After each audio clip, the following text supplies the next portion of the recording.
오늘 주신 하나님 말씀은 에베소서 4장 25절부터 5장 4절 말씀입니다.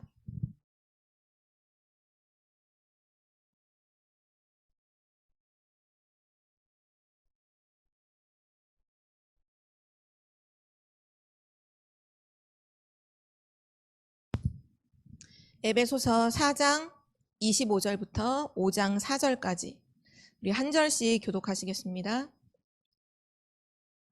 그런즉 거짓을 버리고 각각 그 이웃과 더불어 참된 것을 말하라. 이는 우리가 서로 지체가 됨이라. 마귀에게 틈을 주지 말라.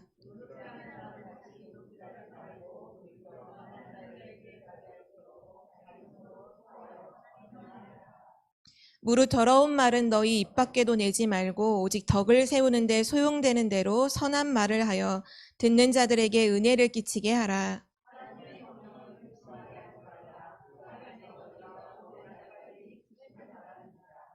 너희는 모든 악독과 노함과 분냄과 떠드는 것과 비방하는 것을 모든 악의와 함께 버리고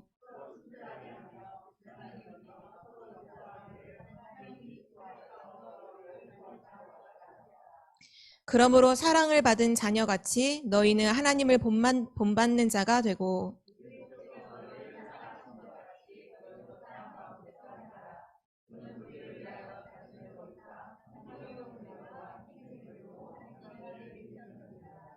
음행과 온갖 더러운 것과 탐욕은 너희 중에서 그 이름조차도 부르지 말라. 이는 성도에게 마땅한 바니라.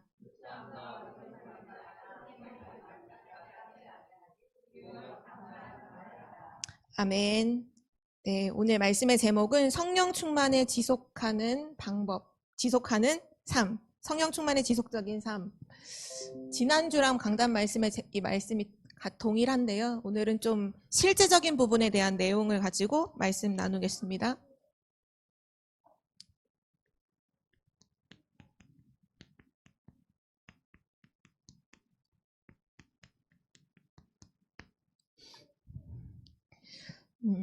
오늘 우리가 읽었던 본문의 내용이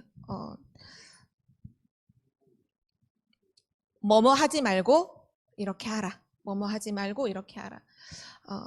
우리가 구원받기 전에 하나님을 떠나 있던 불신자 상태 속에서 살던 옛사람의 모습으로 살지 말고 그리스도 안에 이제 하나님께서 우리를 이렇게 구원하셨으니 이제 그 안에서 새로운 생활, 새로운 삶을 살라라는 말씀을 하고 계시는데요. 오늘 교재 이제 저희가 지금 하고 있는 게 현장복음 메시지인데요. 현장복음 메시지 오늘 그 메시지 공과의 교재를 보면 좀 체크하는 부분으로 메시지가 나와 있어요. 그러니까 지금 실제 사단의 통로가 되고 있는 나의 약한 부분들, 잘못된 습관, 하나님 떠나 있는 그런 불신자와 같은 습성들이 뭐가 있는지를 체크하고 실제적으로 그 부분에 복음을 가지고 답을 얻고 새로운 삶으로 갱신하라는 부분에 대한 말씀이 나와 있어요. 물론 우리도 마찬가지고요. 이제 우리가 현장에서 만나는 불신자들을 도울 때 분명 예수가 그리스도이심을 고백하여 구원은 받는데도 불구하고 지난날에 갖고 있는 잘못된 그런 우리 계속 메시지 나오죠. 각인 뿌리 체질로 인해서 실제 성령 충만을 못 누리고 실제 하나님 능력을 못 누리고 실제 임마누엘의 축복을 누리지 못하게끔 하는 부분들이 분명 있거든요. 그 근본적인 부분에는 사실 상처가 있는데요. 상처는 영적인 성장을 멈추게 하거든요. 멈추게 하고 절대 영적으로 성장이 안 돼요. 늘 어린아이 수준으로 머물게 하는데 그러한 부분에 있는 배경을 좀 오늘 이해하고 하나님 주신 정확한 답을 붙잡는 은혜가 있기를 기도합니다. 오늘 서론으로요. 먼저 좀 이해해야 돼요. 그게 뭐냐 하면 나를 포함해서 모든 사람은 영적인 질병을 가지고 있다는 사실이에요.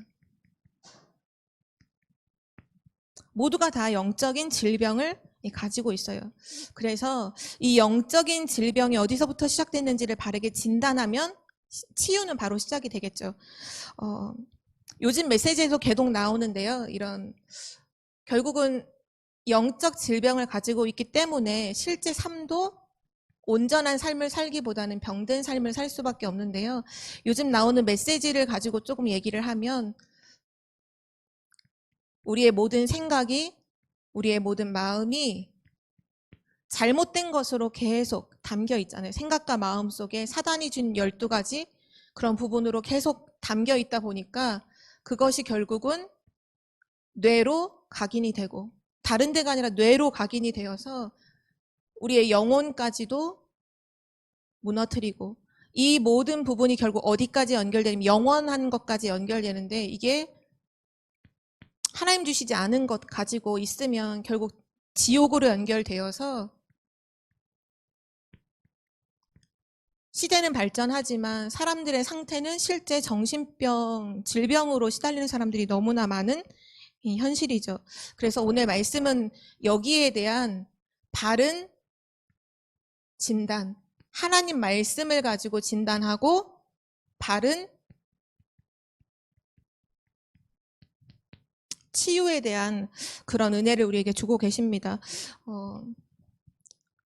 모든 사람이 영적 질병을 가지고 있다고 했는데, 이 영적 질병은 꼭 한 가지 기억해야 될 것은, 오늘 우리가 읽었던 말씀에도 나오지만 반드시 사단이 이걸 이용한다는 거예요. 사단의 통로가 된다는 거죠.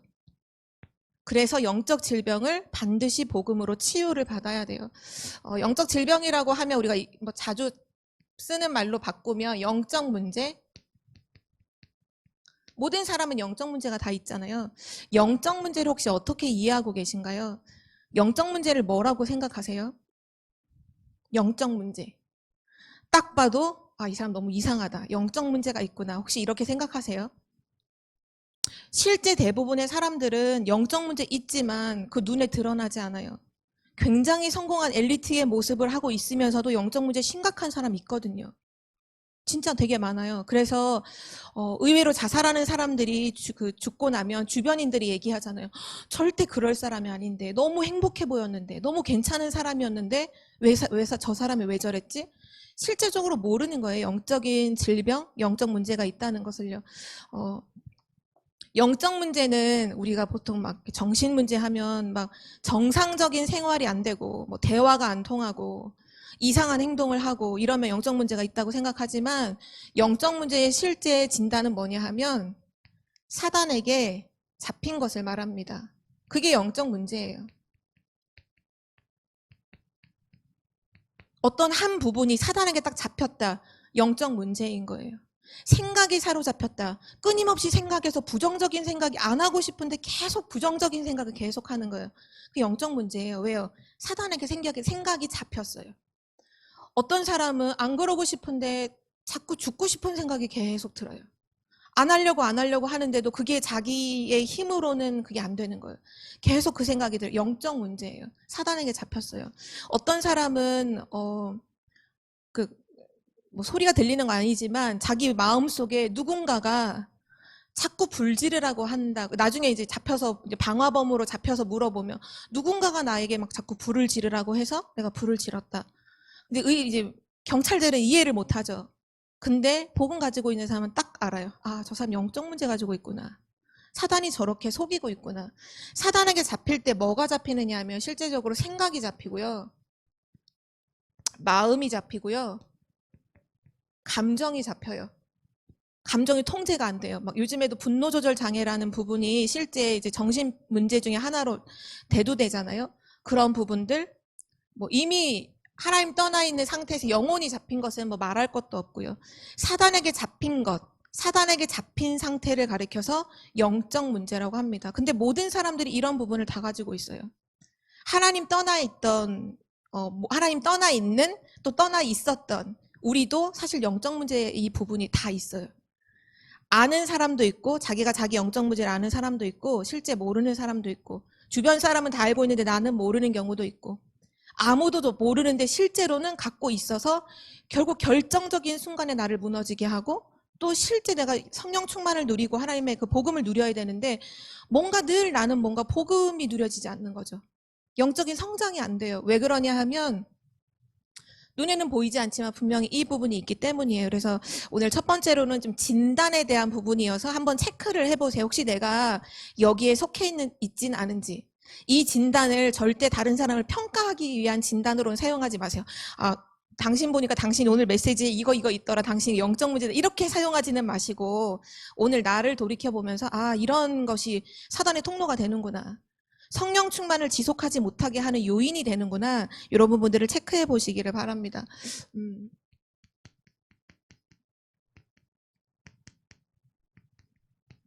그 첫 번째가 뭐냐면요. 나는 여기 나와 있는 대로 그대로 읽을게요. 나는 거짓말하는 습성이 있는가? 이거. 거짓말을 다 하죠. 안 하는 사람이 어디 있겠어요. 근데 거짓말하는 습성이라는 것은 습관적으로 계속 거짓말을 하는 것을 말합니다. 뭐 성경에는 이미 답이 나와 있어요. 요한복음 8장 44절에 너희 압이 마귀. 진리가 그 속에 없어요.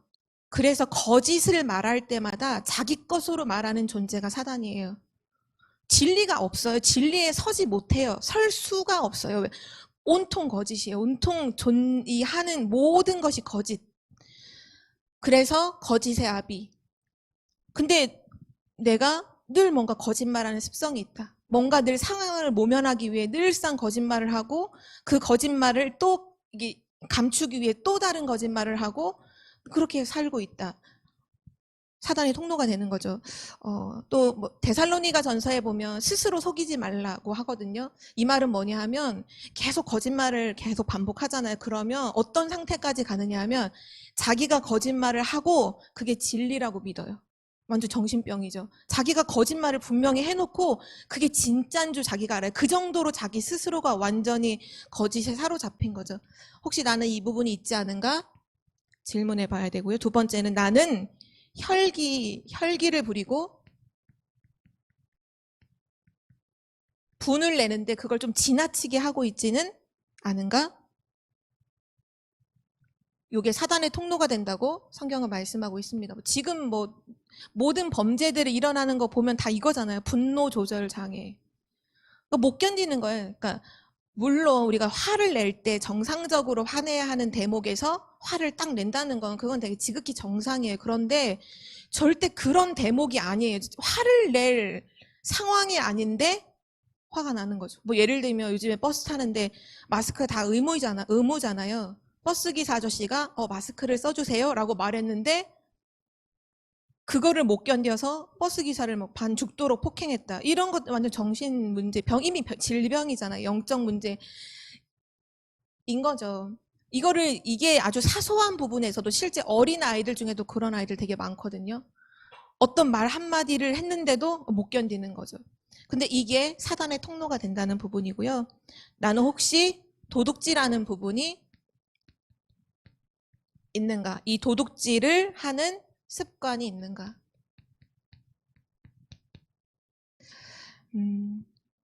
사단은 죽이고 멸망시키는 자, 빼앗고 죽이고 멸망시키는 자, 저는 도둑이라. 도둑이 오는 것은 죽이고 멸망시키는 것이다. 또 오늘 메시지에 보면 오늘 다 이제 성경 오늘 읽었던 에베소서 25장부터 쭉 나오는 말씀을 통해서 이제 체크하는 거예요. 29절에 보면 더러운 말, 더러운 것 이렇게 표현했죠. 더러운 말. 예를 들면 욕을 한다거나 뭐 오늘 자료에 나와 있는 것처럼 음담패설을 계속 한다거나 이게 뭐 실제 하는 사람들을 보면 계속 하더라고요. 그쪽으로 계속 하는 거죠.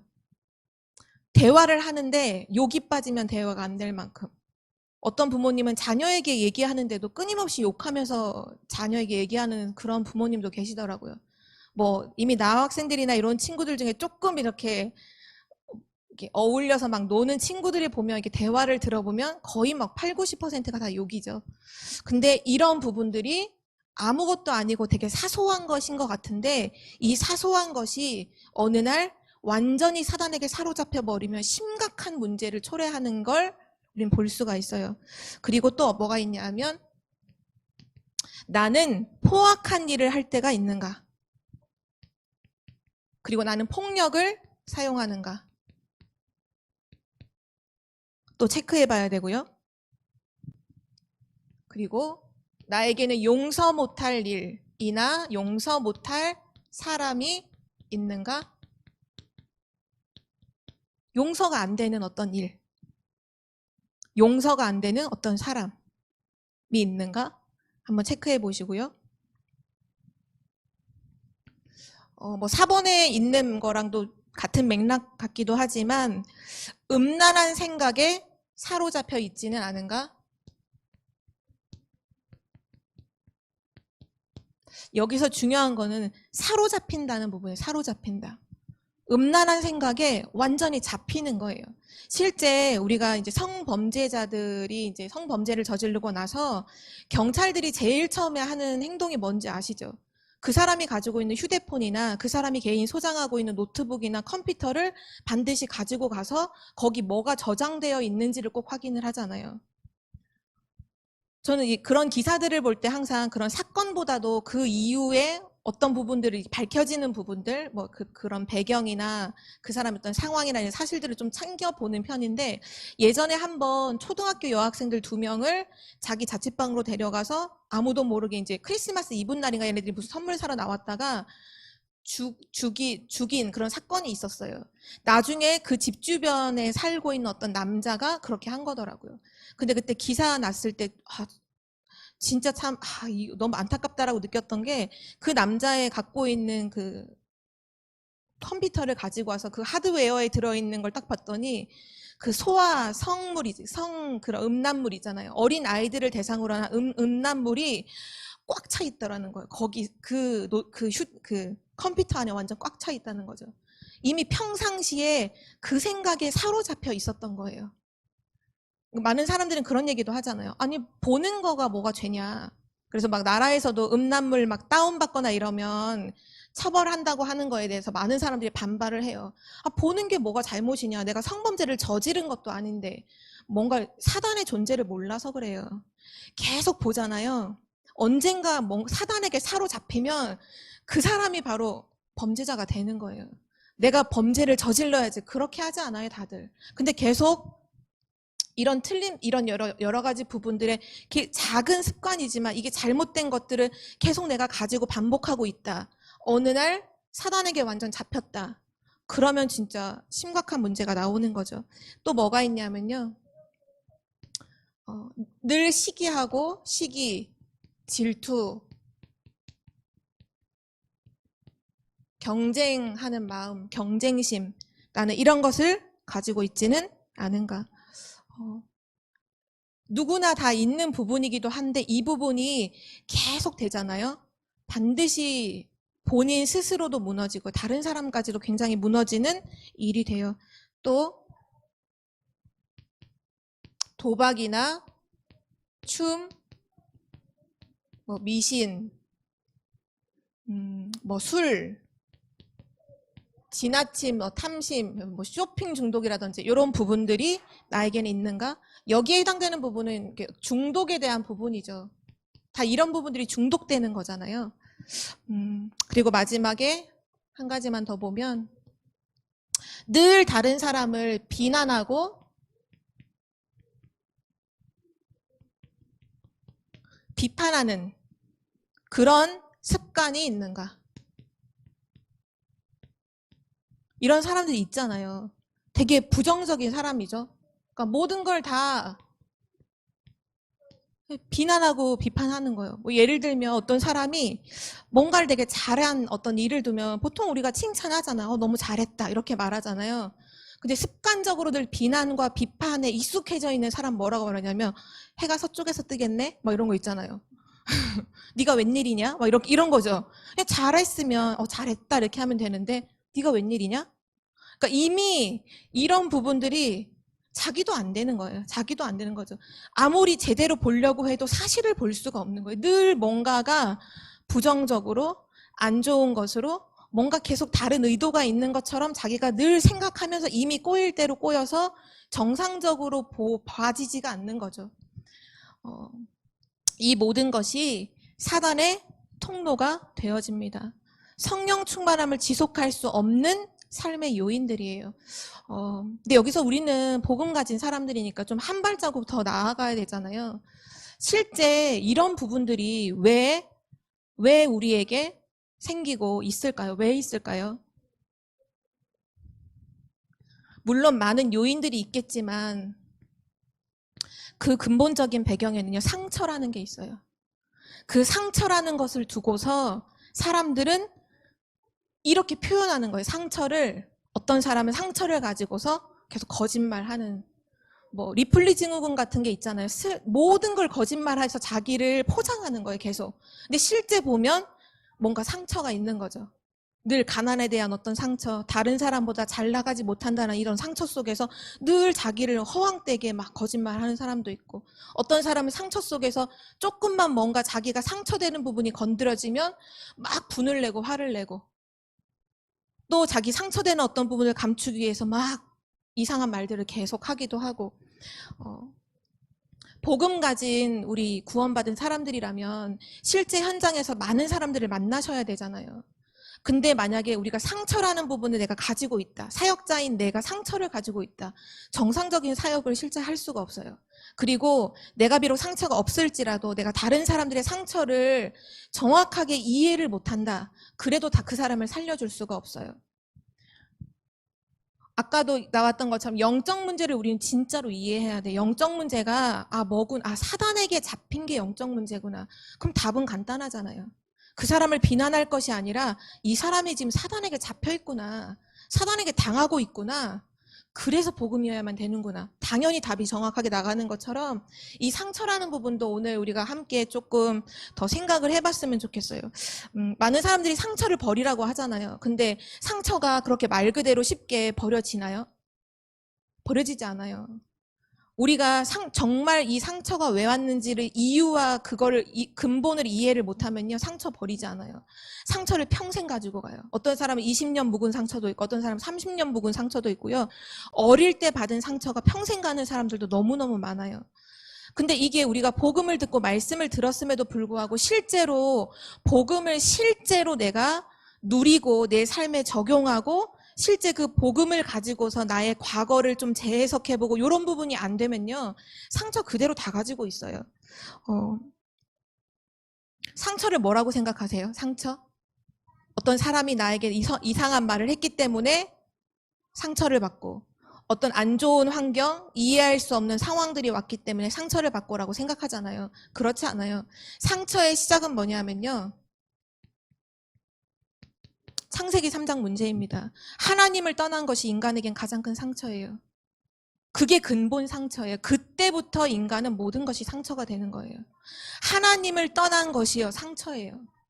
우리는 모르죠. 못 느껴요. 근데 우리 영혼은요, 하나님을 떠난 그것 자체가요, 완전 상처예요. 어린아이가, 생각해보세요. 어린아이가 부모를 어렸을 때 잃어버리잖아요. 그거 어마어마한 상처예요. 부모님이 뭐 병이 들어서 돌아가신 것도 상처가 되겠지만 어릴 때 부모를 잊어버렸다, 그거는 평생 상처거든요. 그거는 다른 걸로, 남편이 잘해주고 자녀가 잘해주는 걸로 해결이 안 된다 하잖아요. 실제로 그런 사람들 얘기 들어보면 우리 인간에게 있어서. 그런데 그 육신의 부모를 잃어버려도 상처이지만 실제로 우리의 근본 대신 하나님을 내가 떠난 사건은요, 우리 인생의 근원적인 상처예요. 그래서 그때부터 다른 모든 것이요, 우리에겐 상처로 다가와요. 다른 사람이 이상한 말에서 상처받은 것 같죠? 아니에요.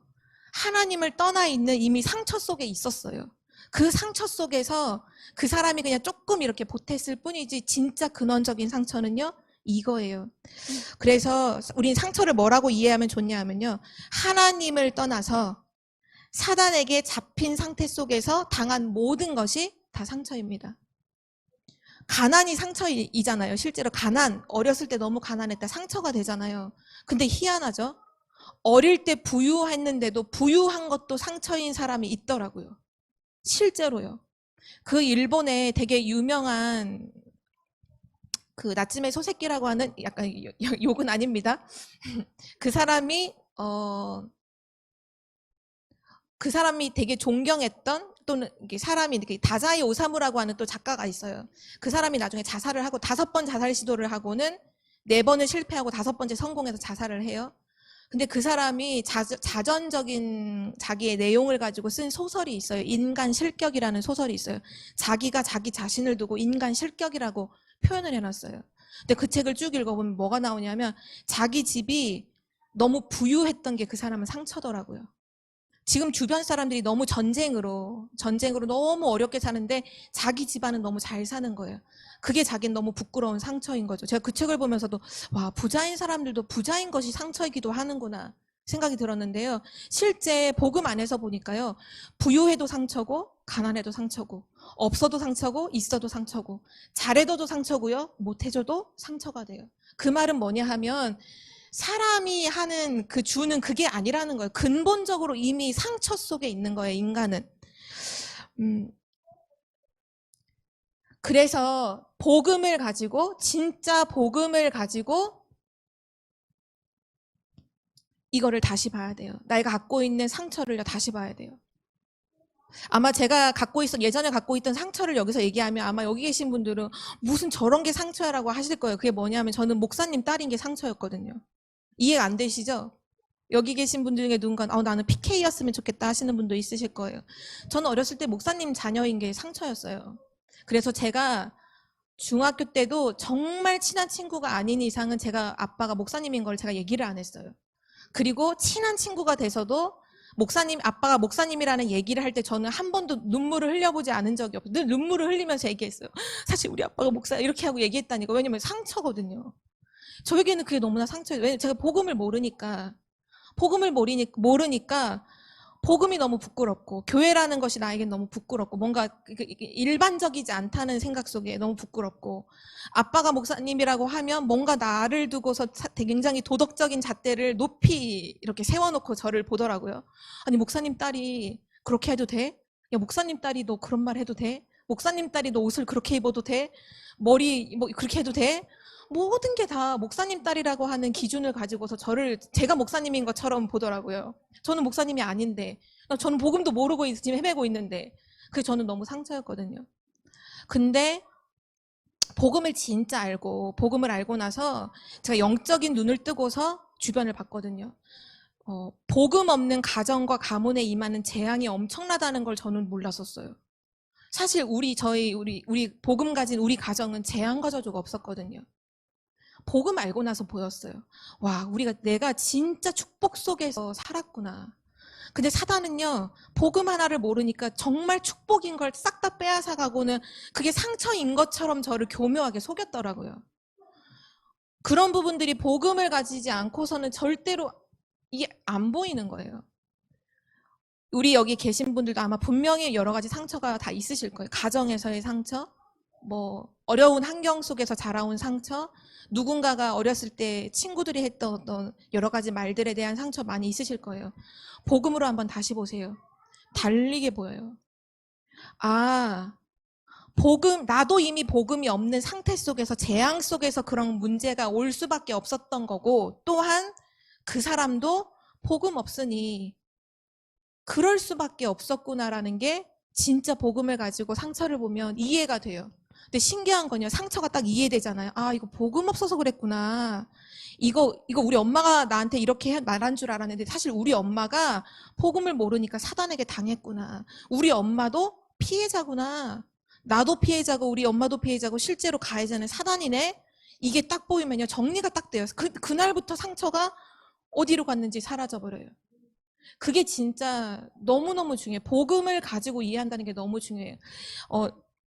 제가 실제적인 예를 몇 가지를 들어드릴게요. 제가 복음을 전했던 친구 중에 한 친구가 정신문제가 와서 정신과 약을 오랫동안 먹었어요.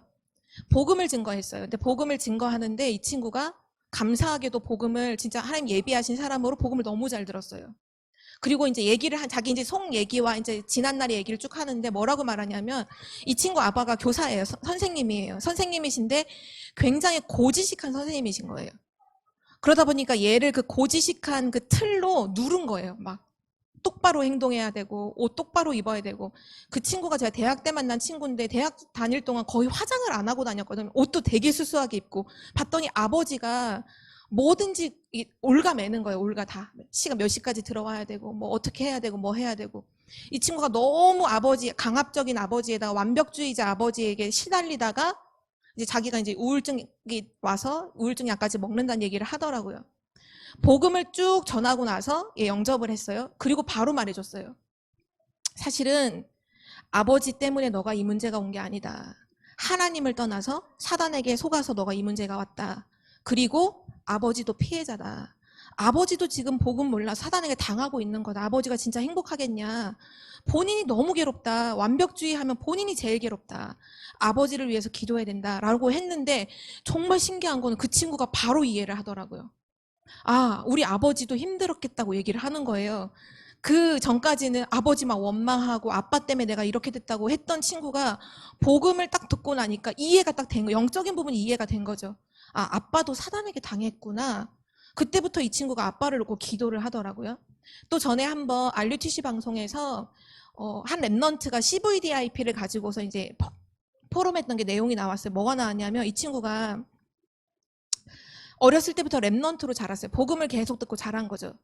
복음을 계속 듣고 자랐는데 이제 어느 날 이제 나이가 좀 차고 대학생이 되다 보니까 이제 교사를 하게 되는 거예요. 교사를 해서 랩넌트 한 명 한 명을 좀 만나서 이게 얘기를 해보니까 아이들이 다 상처를 다 갖고 있는 거예요. 다 가정에서의 상처를 다 갖고 있는 거죠. 근데 막상 돌이켜보니까 자기도 사실 가정에 대한 상처를 갖고 있었다고 하더라고요. 그게 뭐냐 하면 아버지가 장애인이에요. 아버지가 어렸을 때 소아마비가 걸려서 한쪽 다리가 이게 정상적으로 자라지를 못했어요. 그래서 다리가 비정상적으로 한쪽이 짧아요. 그러니까 쩔뚝쩔뚝 거리겠죠. 그러니까 뭔가 이게 늘 휠체어를 타거나 아니면 목발을 짚거나 그런 아버지가 사회생활을 하는데 밖에 나가서 일을 잘하고 집에 돌아오시면 이제 집에서 그 모든 걸 푸는 거예요. 사회에서 쌓인 것들을. 본인이 얼마나 힘드시겠어요. 막 여러 가지 장애가 있다 보니까 사람들이 무시하고 이런 게 많겠죠. 그걸 집에 와서 다 푸니까 이거를 이제 자녀들이 고스란히 엄마가 고스란히 늘 받으며 자란 거예요. 이 친구가 복음 가졌지만 늘 아버지 원망하고 집 원망하고 늘 하나님 앞에 우리 아버지 좀 어떻게 해달라고 막 기도하는데 응답은 안 되고 상처 속에 있었던 거죠. 근데 실상 교회에 있는 랩런트들을 만나서 다락방을 해보니까 애들이 다 상처를 그대로 다 갖고 있는 거예요. 뭐지? 그리스도는 모든 문제 끝냈다고 하는데 왜 우리들은 다 상처를 그대로 복음 가지고 있다 하면 상처를 왜 다 가지고 있지? 이 친구가 그날로부터 근본적으로 하나님 앞에서 질문하고 복음을 다시 이렇게 확인하기 시작한 거예요. 진짜 갈보리산에서 모든 문제 끝내셨다는 그 그리스도의 복음이 뭐지? 이 친구가 거기서 복음을 진짜 깨닫게 되는 은혜를 받은 거죠. 아, 우리 아버지가 그 아버지가 불신자였거든요. 우리 아버지가 불신자로 태어나서 어릴 때 자기가 원하지도 않는 소아마비에 걸려서 장애를 가지게 됐다. 어릴 때부터 얼마나 놀림을 받았겠어요. 원래 어린아이들은 그런 거 다 모든 게 놀림거리고 왕따의 대상이고 이렇게 되잖아요. 우리 아빠가 평생 상처 속에 살았겠구나. 우리 아빠가 상처가 많은 사람이구나. 그러다 보니까 이게 다른 데 가서 풀 수가 없으니까 그나마 가정에서 이게 우리 아빠가 풀었던 거구나. 그 친구가 복음을 가지고 아빠를 이해하기를 시작하는데 아빠가 불쌍해지는 거예요. 아빠가 너무 죽일 만큼 미웠는데 아빠가 불쌍해지는 거죠. 근데 이 친구가 어디까지 이게 깊이 들어가서 복음을 진짜 누렸냐면요. 생각한 거예요. 그러면 지금 세상에는 장애를 갖고 있는 아이들이 너무 많은데 이 장애를 갖고 있는 아이들이 복음 모르고 자라면 우리 아빠 같은 사람이 돼서 나중에 성장해서 또 다른 누군가를 막 괴롭히는 이런 일들을 반복할 텐데 이거를 막아야 되지 않나? 이 친구가 그거를 생각한 거예요. 그래서 거기서 이 친구가 비전을 찾은 거예요. 나는 그러면 하나님께서 왜 우리 가정에 이런 아버지를 주셨을까? 나에게 현장을 보여주신 게 아닌가? 나는 이제부터 장애를 가지고 있는 아이들을 가르치는 교사가 돼서 그 아이들이 어렸을 때 복음 넣어주겠다. 다시는 우리 아버지와 같이 상처 속에 자라는 일이 없도록 나는 그 아이들을 살리겠다. 미션으로 딱 잡았더라고요. 그래서 그 친구가 나와서 CVDIP를 얘기하는데 장애인들을 교육하는 특수교사로 지금 대학교에서 공부를 하고 있는 걸 쭉 프로모를 하더라고요. 저는 그걸 보면서 진짜 확인했어요. 그렇구나. 진짜 복음 가지면 상처가 치유될 뿐만 아니라 어쩌면 이 부분은요, 뭐와 관계 있냐면 우리의 해야 될 사명과 미션과 너무나 관계가 있는 부분이에요. 이거를 사단이 교묘하게 모르게 속이는 거예요. 하나님은 우리를, 바울을 처음 부를 때 뭐라고 말씀하세요? 너는 이방인과 임금들과 이스라엘 후손들에게 복음 증거하기 위한 택한 나의 그릇이다. 이미 그 사람을 처음 부르실 때 그 사람에 대한 사명, 천명 다 갖고 하나님 부르시거든요. 이미 그게 있어요. 사단이 그걸 모르게 만들겠죠. 그래서 처음에 전도자 그 바울이 원래는 어떤 일을 했나요? 그리스도 복음 가진 사람 다 죽이는 일을 하는 거잖아요. 왜요? 사단이 그렇게 속이는 거예요. 그 미션과 사명과 반대되는 쪽에 있도록 완전 속이는 거죠. 근데 복음 정확하게 알고 나니까 그게 아닌 거예요. 이방인에게 복음 증거하고 임금들에게 복음 증거하고 이스라엘 백성에게 복음 증거하도록 생명 막 걸고 죽으면 죽을 때까지 막 생명을 자기가 들여버리잖아요. 우리에게도 있는 상처가요, 복음으로 내가 상처가 치유됐다 그 정도가 아니라 뭐까지 가야 되냐면, 이 상처가 사실은 나의 미션이구나, 나의 사명이구나. 상처라는 건 다른 말로 보면 개인의 빈 곳이에요. 개인이 비어있는 곳, 그게 상처거든요. 지금 계속 메시지가 나오죠. 빈 곳, 그 현장을, 빈 곳, 현장의 빈 곳을 살려라. 상처는 내가 살려야 할 현장입니다. 내가 가정 문제가 심각하게 있는 사람이라면 가정을 치유하는 사람의 미션이 있는 거예요. 내가 인간관계에 엄청난 뭔가를 겪었던 사람이다.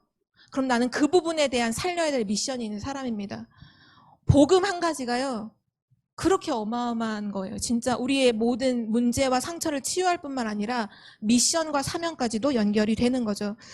그래서 두 번째로, 좀 시간이 많이 갔는데요,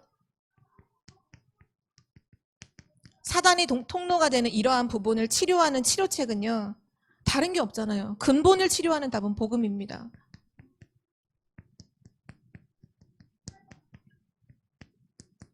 이 모든 것의 근본이 하나님을 떠나서 온 것이고 사단에게 잡혔기 때문에 온 것이라면 답은 복음입니다. 그래서 이 복음으로요, 오늘부터 하실 게 있어요. 사실은 우리가 복음을 받은 그 순간부터 사실 계속 했어야 돼요. 그게 뭐냐 하면요, 우리의 복음으로 나의 과거를 이해하고, 복음으로 나의 가정과 가문을 이해하고, 복음으로 사람을 이해하고, 복음으로 세상을 이해하고. 이 말은 뭐냐면요, 복음으로 내 과거에 대한 답이 있어야 돼요. 답이 나와야 돼요. 복음으로 가정과 가문에 대한 답이 나와야 돼요. 복음으로 사람에 대한 답이 나와야 돼요. 복음으로 세상과 시대에 대한 답이 나와야 돼요. 그 답을 가지고 있어야 돼요. 나중에가 아니라 복음으로 그거 돼야 돼요. 진짜 그렇구나, 하나님을 떠나서 사단에게 잡혀서 그럴 수밖에 없었구나, 당연한 문제였구나, 복음이어야만 되는 문제였구나, 복음을 내가 붙잡아야 되는 거구나. 그리고 나서 혹시나 내가 복음을 이제 이해했음에도 불구하고 이런 앞에 여기 사단의 통로가 되는 부분들이 계속 있다면 뭐가 되셔야 되냐면, 하나님 앞에 서셔야 돼요. 진실하게 하나님 앞에 서라. 이 말은 하나님의 말씀 앞에 서는 것입니다. 그리고 또 알아야 돼요, 사단은 지금도 공격하고 있다는 것. 사단은 지금도 나로 하여금 갖고 있는 영적 문제를 어떻게든지 이용하려고 사단은 공격한다는 것을 알고 계시면 돼요. 아시면 돼요. 이미 그리스도 언약 안에 있기 때문에 알고 계시면 되고요. 그 다음에 이 부분을 가지고 고요하고 평안하고, 요즘에 나오는 치유의 방법이죠. 진짜 고요한 시간, 평안한 시간, 복음 주심에 감사하는 그 하나님께 집중하는 시간이 반드시 있어야 돼요. 그때 나도 모르게, 언제 끝났는지도 모르게 이러한 삶들이 하나씩 하나씩 치유가 되는 것입니다. 그리고 나서 지속적으로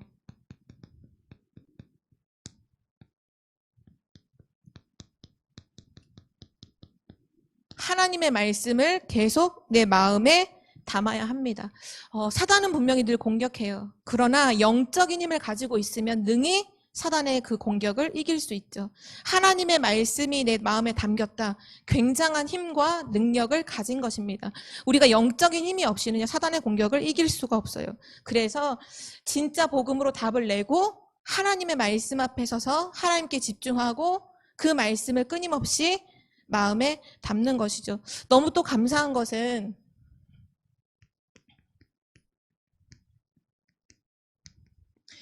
우리에게 오늘 주시는 본문 말씀에서 뭐뭐 하지 말라, 뭐뭐 하지 말라, 뭐뭐 하지 말라 이렇게만 말씀하셨으면 우리는 그럼 어떻게 해야 되지? 라는 질문이 나왔을 거예요. 근데 너무 감사하게도 4장 25절부터 5장 4절까지의 메시지는 어떻게 말씀하시냐면 뭐뭐 하지 말고 이렇게 하라. 우리가 뭘 해야 할 것을 말씀해 주셨어요. 오늘 그거를 붙잡으시면 돼요. 하나씩 확인해 볼게요. 거짓말하지 말라고 말씀해 놓으시고 25절에 뭐라고 말씀하셨죠? 한번 다들 좀 찾으면서 보시면서 볼까요? 참된 것을 말하라 하셨어요.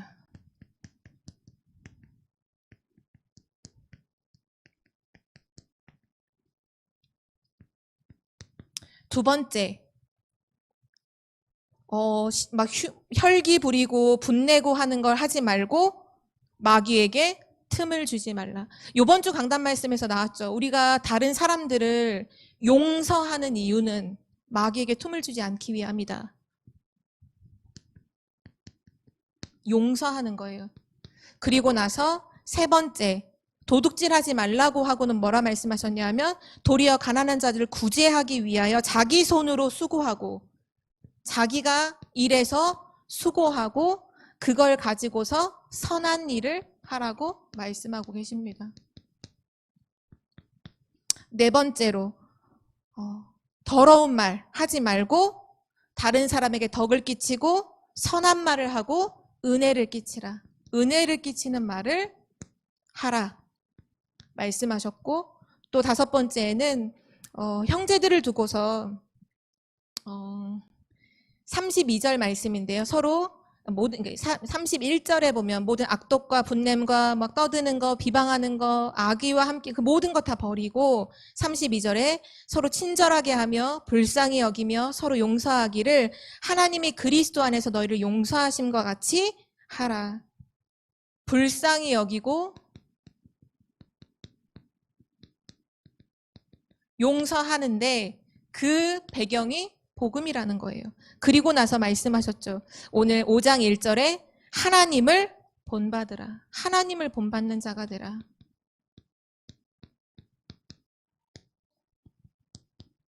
그리고 2절 말씀이죠. 그리스도께서 너희를 사랑하신 것 같이 너희도 사랑 가운데서 행하라. 사랑으로 하라. 그리고 마지막 한 가지 우리 4절 말씀인데요. 누추함과 어리석은 말이나 희롱의 말이 아니라 그건 마땅치 않으니 오히려 감사하는 말을 하라. 이것이 하나님이 우리에게 말씀하신 우리의 삶입니다. 되게 구체적이잖아요. 우리의 삶에서 되게 구체적인 부분들을 이렇게가 아니라 옛사람의 모습이 아니라 이것이 새 사람의 모습이야. 이것이 그리스도 언약 안에 있는 사람의 모습이야.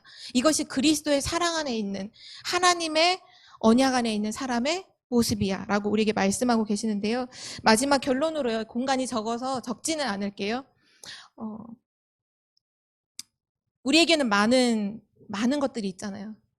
모든 것 속에서 그 모든 것을 가지고 복음을 누리세요. 복음을 누리시면 됩니다. 모든 걸 가지고 진짜 임마누엘을 누리세요. 왜냐하면 우리는 모든 걸 가지고 복음을 누리지 않아요. 두 가지예요. 문제로 받느냐 아니면 답을 찾느냐, 아니면 위기로 받아들이느냐 기회로 받아들이느냐, 이거거든요. 둘 중 하나에 뭘로 받을지는 선택하는 거예요. 내가 이걸 위기라고 문제라고 생각해서 낙심할 건지 이걸 기회로 삼을 건지. 구원받은 하나님 자녀는요, 모든 것을 복음 누림의 기회로 삼으면 돼요. 문제가 왔죠? 복음 누림의 기회로 삼으세요. 응답이 와요? 그것도 복음 누림의 기회로 삼으시면 돼요. 누가 나한테 이상한 말을 했어요? 복음 누림의 기회로 삼으세요. 복음을 누리세요. 모든 것을 가지고 복음 누리세요. 그리고 모든 걸 가지고 임마누엘 누리세요. 그리고 모든 걸 가지고 성령 충만을 구하세요. 우리 힘으로 안 돼요. 모든 걸 가지고 성령 충만을 구하세요. 그리스도, 임마누엘, 성령 충만. 하나님이 우리에게 주신 어마어마한 축복이에요. 이것은 이번 주 강단 말씀 서론에도 나왔지만 보좌의 축복은 실제라고 했잖아요. 실제. 사실이에요. 사실은 사실적으로 누려야 돼요. 사실을 무슨 뭐랄까요. 글자처럼 글자 어디 무슨 그림 좋은 그림 이게 아니라요.